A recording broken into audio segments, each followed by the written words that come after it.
मंच पर उपस्थित सभी जीनियस किड्स को मैडम सविता खोसला का अभिनंदन।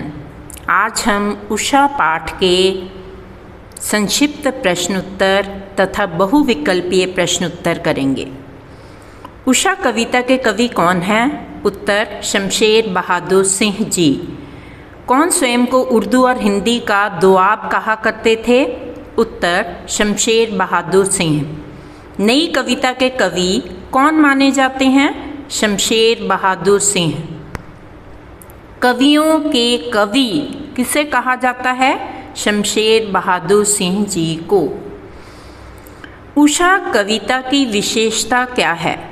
उत्तर यह कविता गांव की सुबह का गतिशील शब्द चित्र है। प्रश्न उषा कविता किसका गतिशील सचित्र है? गांव की सुबह का। कविता में कवि ने किस समय का वर्णन किया है? उत्तर रात के ढलने के बाद व सूर्योदय के ठीक पहले यानी भोर के समय का। प्रश्न भोर का क्या अर्थ है? उत्तर सवेरे से ठीक पहले का समय। प्रश्न उषा दिन का कौन सा समय होता है? उत्तर प्रातःकालीन। प्रश्न कवि को भोर का हर पल रंग बदलता आकाश कैसा दिखाई देता है? उत्तर नीले शंख, राख से लिपे हुए चौके और केसर से धुले हुए काले सिल की तरह। प्रश्न राख से लीपा चौका, काली सिल में पीसा केसर और खड़िया से मली हुई स्लेट्स, ये सब कविता को किससे जोड़ते हैं? उत्तर ग्रामीण परिवेश से। प्रश्न उषा काल में हो रहे परिवर्तनों को किसके माध्यम से दिखाया गया है? उत्तर ग्रामीण उपनामों के माध्यम से। प्रश्न प्रातःकाल का आकाश किसके समान प्रतीत हो रहा है? उत्तर नीले शंख के समान। प्रश्न कवि को नीला आकाश किसके जैसा दिखाई दे रहा है? उत्तर नीले शंख के जैसा। प्रश्न प्रातः नभ था बहुत नीला शंख जैसे में कौन सा अलंकार है? उत्तर उपमा अलंकार। प्रश्न सूर्योदय से पहले भोर के आसमान पर कैसी आभा छाई होती है? उत्तर नीली श्वेत यानी सलेटी रंग की। प्रश्न कवि ने राख से लिपा हुआ गीला चौका किसे कहा है? उत्तर भोर के आकाश को। प्रश्न प्रातःकालीन नमी को कवि ने किस प्रकार चित्रित किया है?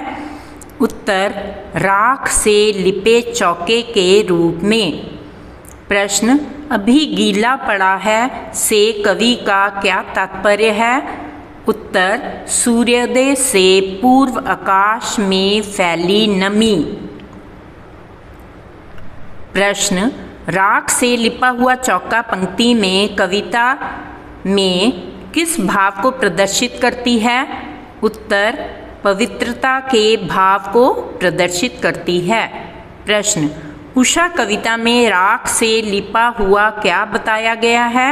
उत्तर चौका, गांव में खाना बनाने की जगह यानी चूल्हा चौका। प्रश्न पूरी धरती पर किसका जादू छाया हुआ है? उत्तर उषा काल का।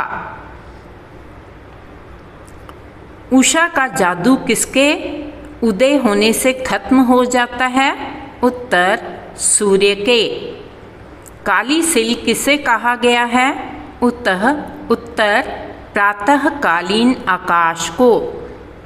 बहुत काली सिल किसके कारण लाल रंग से धुली हुई लगती है? उत्तर केसर। प्रश्न काली सिल पर क्या मलने की बात कही गई है? उत्तर लाल केसर। प्रश्न बहुत काली सिल में कौन सा अलंकार है? उत्तर उपमा अलंकार। स्लेट पर या लाल खड़िया चौक मल दी हो किसी ने में कौन सा अलंकार है? उत्तर उत्प्रेक्षा। उषा कविता में स्लेट पर किस रंग की खड़िया चौक मिलने की बात कही गई है? उत्तर लाल। लाल खड़िया चौक कहाँ मली गई है? उत्तर आसमान रूपी स्लेट पर। सूर्योदय से पहले किस जादू का उदय होता है? उत्तर उषा काल का। कविता में किसकी लालिमा का वर्णन किया गया है? उत्तर सूर्य की। प्रश्न नीले जल के समान क्या है? उत्तर सूर्योदय के बाद का नीला आकाश। प्रश्न कवि ने कविता में गौर झिलमिलाती देह किसके लिए कहा गया है? उत्तर उषा के लिए। प्रश्न गौर झिलमिलाती देह पंक्ति की विशेषता बताइए। उत्तर इसमें उषा का मानवीकरण किया गया है, यानी कि हल्का सा सफ़ेद रंग का सूर्य जब निकलता है तो लगता है कि उषा का उदय हो रहा है। प्रश्न नील जल में या किसी की गौर झिलमिल देह जैसे हिल रही हो में नील जल की तुलना किससे की है? नीले आकाश से। प्रश्न उपरोक्त पंक्ति में सूरज की किरणों की तुलना किससे की है? उत्तर गोरी युवती से। प्रश्न उषा का जादू कब टूटता है? उत्तर सूर्योदय होने पर। आइए बहुविकल्पी प्रश्न उत्तर करें। प्रश्न उषा कविता किसकी रचना है?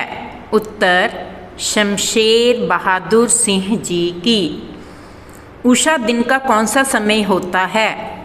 उत्तर प्रभात। प्रातःकालीन नीलाकाश किसके जैसा बताया गया है? उत्तर शंख।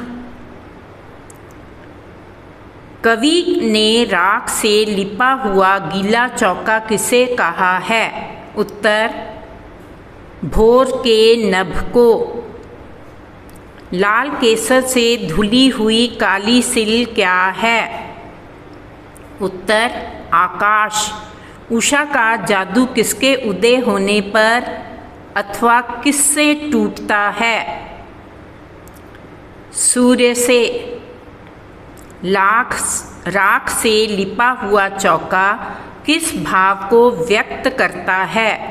उत्तर पवित्रता के।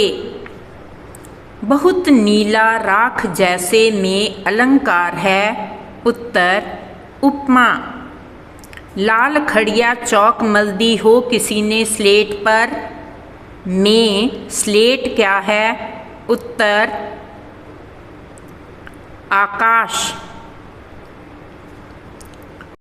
नील जल में किसी की गौर झिलमिल देह जैसे हिल रही हो में कौन सा भाव है? उत्तर उज्ज्वलता का। बहुत काली सिल जरा से लाल केसर से कि जैसे धुल गई हो में भाव है सहजता का। बहुत काली सिल किसके लाल रंग से धुली हुई लगती है? उत्तर केसर। नीले आकाश में उदय होता हुआ सूर्य किस जैसा प्रतीत हो रहा है? उत्तर गौरवर्णीय सुंदरी जैसा। प्रातः आकाश का रंग कैसा था? उत्तर नीला। उषा कविता में कवि ने उषा का कौन सा चित्र उपस्थित किया है? उत्तर शब्द चित्र। उषा का जादू टूटने का क्या कारण है? उत्तर सूर्योदय। प्रश्न उषा कविता में राख से क्या लिपा हुआ बताया गया है? उत्तर चौका, यानी कि गांव के लोग सुबह उठकर गीली मिट्टी गोबर से अपनी रसोई को पहले लीपते पोंछते हैं। प्रश्न उषा कविता में चौका किससे लिपा हुआ प्रतीत होने की बात कही गई है? उत्तर राख। उषा कविता में किस रंग की खड़िया चाक मलने की बात कही गई है? उत्तर लाल। प्रश्न, उषा कविता में राख से लिपा हुआ क्या बताया गया है? चौका। प्रश्न, उषा कविता में बहुत काली सिल की किससे धुलने की बात कही गई है? उत्तर लाल केसर से। प्रश्न, कवि ने भोर के नभ के सौंदर्य की तुलना के लिए किन किन उपमानों को चुना है?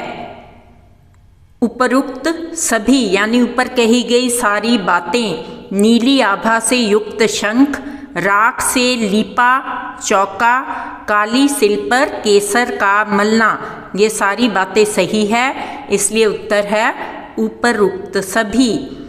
राख से लीपा हुआ चौका अभी गीला पड़ा है से भोर के नभ की किस विशेषता का पता चलता है? उत्तर नमी और सौंधापन। प्रश्न, गौर झिलमिल देह प्रकृति के किस उपादान की है? उत्तर सूर्य। उषा कविता में किस जीवन शैली को चित्रित किया गया है? उत्तर ग्रामीण जीवन शैली।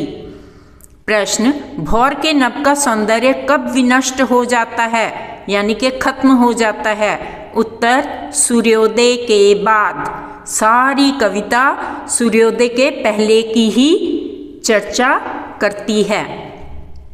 प्रतिपाद्य, प्रस्तुत कविता उषा में कवि शमशेर बहादुर सिंह ने सूर्योदय के ठीक पहले के पल पल परिवर्तित होने वाली प्रकृति का शब्द चित्र उकेरा है। प्रकृति की गति को शब्दों में बांधने का अद्भुत प्रयास किया है। कवि भोर की आसमानी गति की धरती के हलचल भरे जीवन से तुलना की है, इसलिए वह सूर्योदय के साथ एक जीवंत परिवेश की कल्पना करता है जो गांव की सुबह से जुड़ता है। वहाँ सिल है, राख से लिपा हुआ चौका है और स्लेट की कालिमा पर चौक से रंग मलते अदृश्य बच्चों के नन्हे हाथ हैं। कवि ने नए बिंब, नए उपमान, नए प्रतीकों का प्रयोग किया है। सारांश, कवि कहता है कि सूर्योदय से पहले आकाश का रंग गहरे नीले रंग का होता है तथा वह सफ़ेद शंख की नीली आभा से युक्त दिखाई देता है। आकाश का रंग ऐसा लगता है मानो किसी गृहिणी ने राख से चौका लीप दिया हो। सूर्य के ऊपर उठने पर लाली फैलती है तो ऐसा लगता है जैसे काली सिल पर किसी ने केसर मलकर उसे धो दिया हो, यानी कि रेडिश टोन हो जाती है, या किसी ने स्लेट पर लाल खड़िया चौक से लिखकर उसे मिटा दिया हो। नीले आकाश में सूर्य ऐसे लगता है मानो नीले जल में स्नान करती हुई किसी गोरी युवती का शरीर झिलमिला रहा है। सूर्योदय होते ही उषा का यह जादुई प्रभाव समाप्त हो जाता है। प्रस्तुति Savita Khosla. If you like our content, Back to School Mrs. Savita Khosla channel, like, subscribe, do share with your friends. I will really appreciate. Thanks for watching the video. Hang in there, polar bears, toodles.